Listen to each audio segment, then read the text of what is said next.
Thank you for that wonderful session. I'd like to now invite James Elsmore, the CEO of Ireland Innovation, with a very special guest, UnaMay Gordon. Thank you.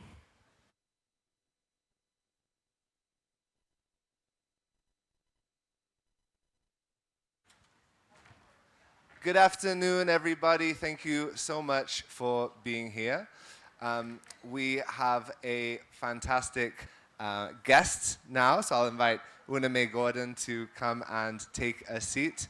For those of you who don't know, UnaMay has long been a pioneer in the Caribbean region and a voice for SIDS when it comes to climate finance, loss and damage, and is just a wealth of knowledge about the negotiations process. So, delighted to have you here, UnaMay. Thank you very much for joining us.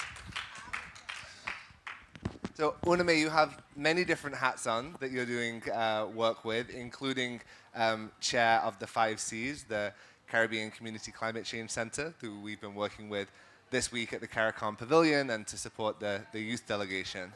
But maybe just to start off, just tell us a little bit about how your COP is going so far. How is your COP experience, and what are your reflections on from the inside? So thank you, James, for getting me here. Good afternoon, everyone. This is my, I would like to say, nth COP. And therefore, it's just for me another COP. But this one is really an important one for two reasons. One, because of the discussions around loss and damage, and two, because of the phase where we are in the global stocktake. And so let me go to the global stocktake first, because I like to say that this is the only stocktake that matters. If we get this one wrong, then we'll get everything wrong. And so this is, for me, the only, and so we've been saying that while it is not the year for the stocktake to be tabled, but this is the only one that matters, and therefore we have to get that right. And then secondly, to talk about the finance, because I've followed finance for a number of years and have looked at the finance agenda.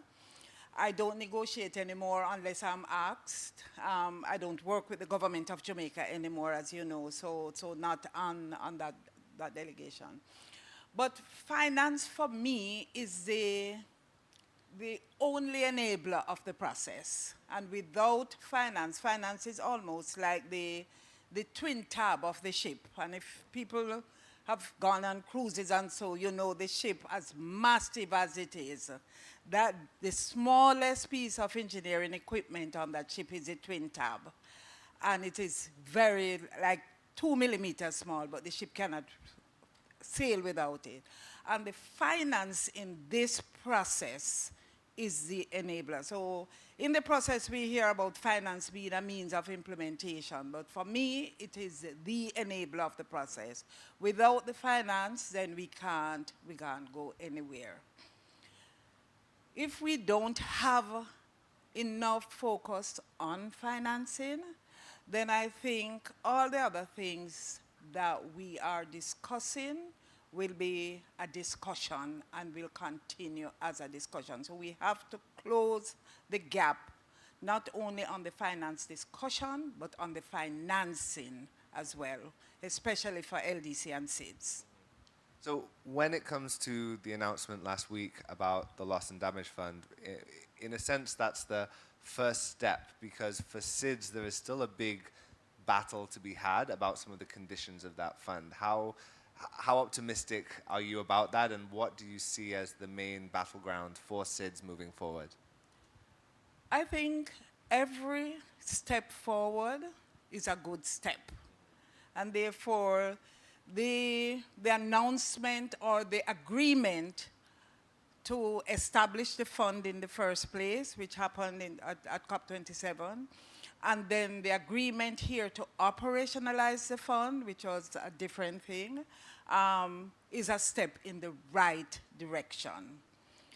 The fund, however, need to be fully capitalized. And I think when I say capitalized, we know the numbers that we're talking about in terms of loss and damage in LDC and SIDS. And so we don't want just pledges. We want the billions in the fund. And when we talk, and with billions that SIDS and LDCs can access. And when we talk about accessing, we talk about money in the bank. We don't talk about just access. We talk about having money in the bank.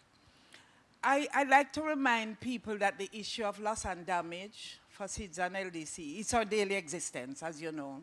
We lose the coastline, we lose, the sea level comes in. I mean, if people who are Jamaicans who know Helsha Beach in Jamaica, Helsha has disappeared, so it is in our faces. But the issue of loss and damage has been around for 30 years. And so when we were in Warsaw, as you know, and established the WIM, the Warsaw International, that was established 10 years ago on the COP agenda. The WIM was established in Poland. And so, and in this COP, at this time, we're still fighting about the WIM governance. So you can understand sometimes the ambivalence in terms of the progress that has been made.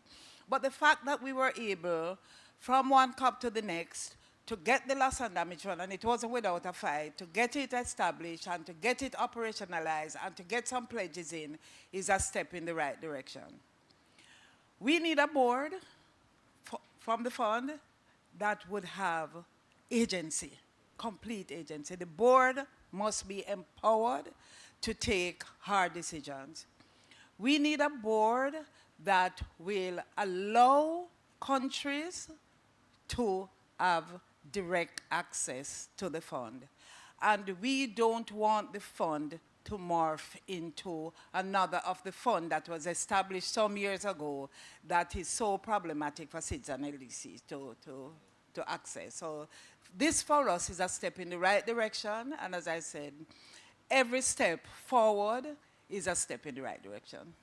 Absolutely, and I think it was pointed out to me to really think and explain COP not as a one-off event or an annual event, but this ongoing process where you can actually see that. Because one of the challenges now is the public perception of COP, people not really feeling like there is progress or even kind of moving against the COP process, and there was a movement even this year to boycott COP from a number of organizations. So, I mean, beyond just the loss and damage fund, the wider COP, how do you explain to the general public the value of this process, despite the many drawbacks and many challenges of the imperfect process that we call COP?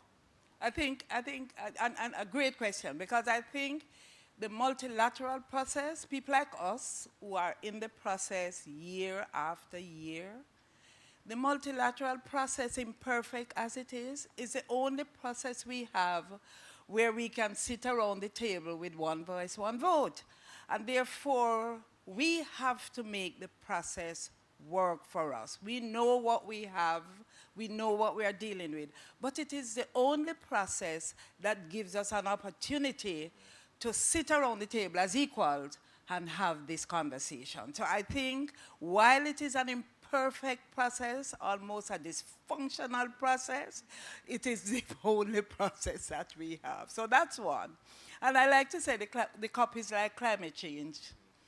It's a long-term process as well. And therefore, you don't need to come to COP and expect that you are going to go away with a bank on your own and that each country will go away with a bank on their own.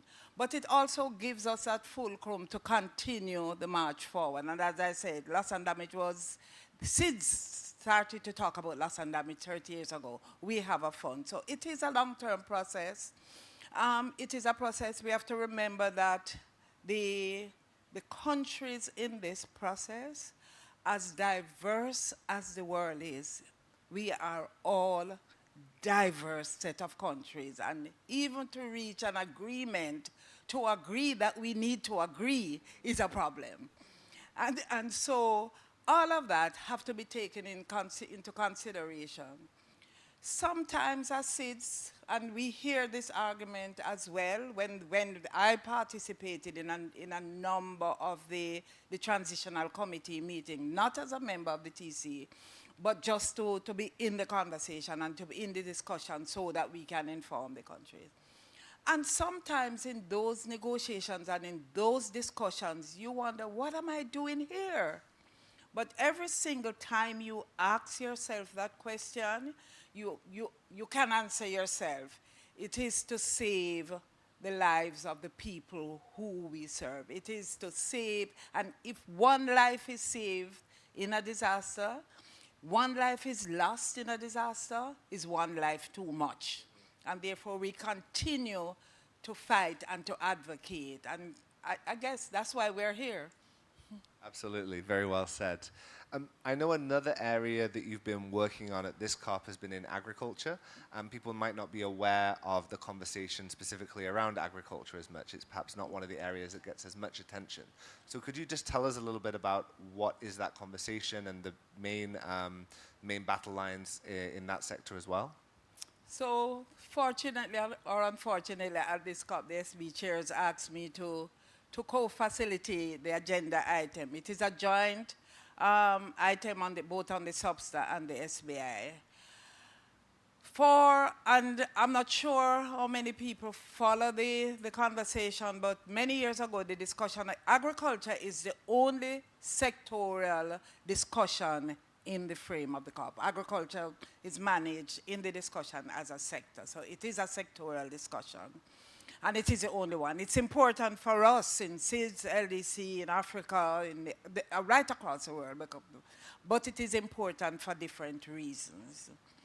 In this COP, if you recall, the decision coming out of Sharm el-Sheikh was to establish, the Sharm el-Sheikh Work Program on Agriculture was established, and a mandate was given to operationalize that work program. And so the discussion here, which started at the SBs in June, was how this operationalization should take place.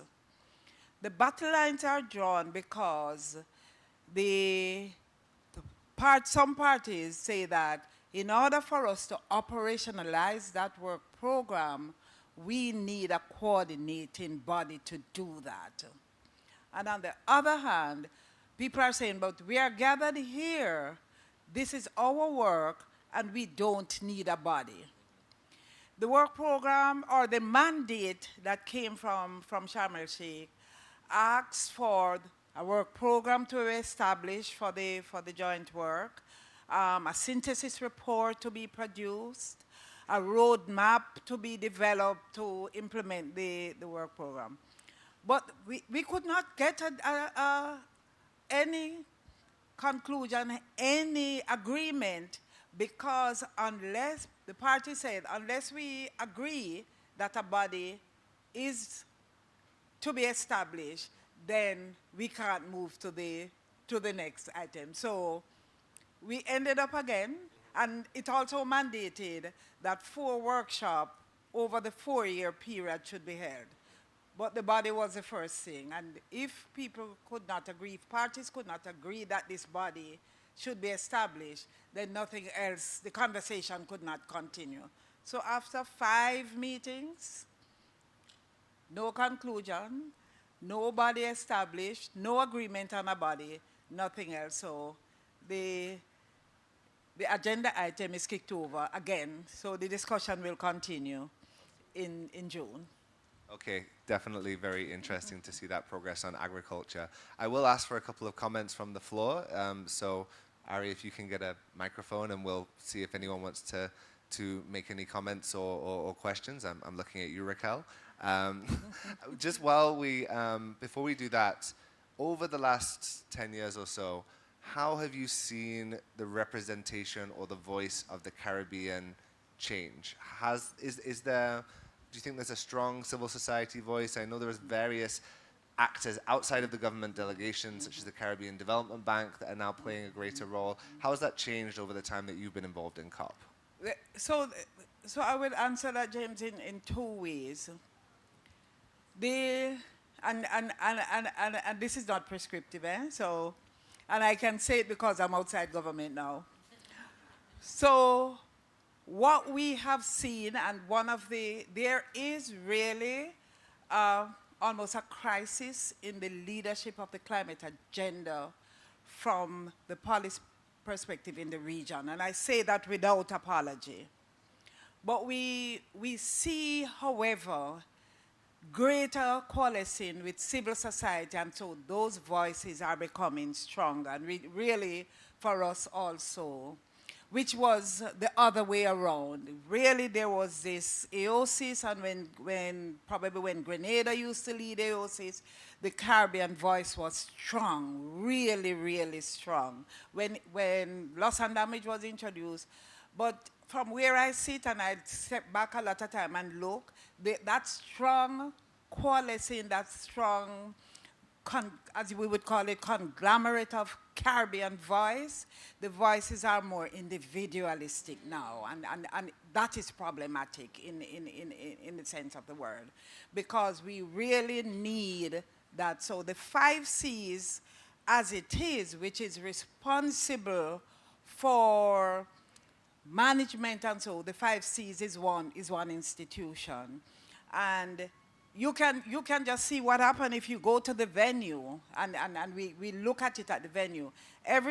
We have about 5 Caribbean pavilions, or 4 or 5 Caribbean pavilion. And I say to the ED just here, how wonderful would that be if we had a Caribbean village at the conference? I mean, everybody could have their own pavilion or their own space because of that, but how wonderful would it be that we had sat down as a region and say, okay, we all get in a pavilion, we all have our program, but that you have a CARICOM pavilion which shows people all the map, and then people walk through and say, oh, this is Bahamas, and this is Barbados, and this is Antigua. How wonderful. I don't know how many of you was in Paris, but Paris for us was the moment. And I like to say Paris was the climate moment of the time, and when the Caribbean, we had a pavilion and rocking with reggae music, it was the fulcrum of the cup. Everybody would ask, have you gone over to the CARICOM pavilion? And this one, it feels so disjointed, and that's really the fragmentation is really, really problematic at this time.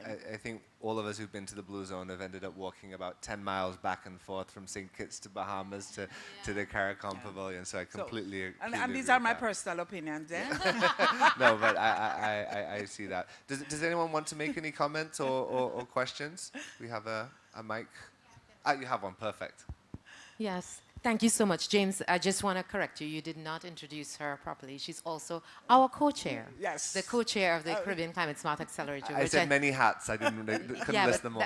But Raquel is sitting there. That's the main hat. You can't, like, she's the chair of 5 Cs. Good for them. She's also our chair. And we Thank you, Raquel. And we claim her. We claim her. But the question, I have 2 questions to you, and it was so great after your point, James, about what can we do about bringing this cohesiveness back together, because I really think that it's something that we were trying to get done for this COP, and you see it. We're physically separated and we're emotionally separated with all of these pavilions all over the place. We're 10 miles walking back and forth. So that's the first question. Well, that's the second question. The first question is, what is our opportunity to influence some of these negotiators who represent at the minimum thousands of people and sometimes hundreds of millions of people? They come here with their agenda, but we have to find a way to influence and, change their minds. What are the opportunities that we have to influence their negotiation outside of the room? Very simple, Raquel. The COP is a process. The negotiations is a process. We can't expect to come here for 2 weeks and influence people's negotiation. It has to be part of the national psyche, part of the regional psyche. And as I said to the SG this week and the CDB and so, we have to develop some regional public good in this space and invest in it if we want to see more progress. We can't complain that there is no coordination. We can't complain that there is no capacity, and we don't invest in it. So it is a process, and the institutions that have the capacity to invest in it should do so, like a CDB. It's a development bank. And therefore, if you are going to talk really about development, then put some money in the capacity building program so that our negotiators can be more empowered, they can be more trained. We struggle to find negotiators. There are countries who can't follow any item that are important to them because of the capacity. And so that's one way of doing it. And then institutions who are in the process as well have to commit to working together. Because I think everybody is so focused on getting my little pound of flesh and my little 2 cents and my little so, that they forget that just that greater good. I think so really, I think that is the heart of the matter.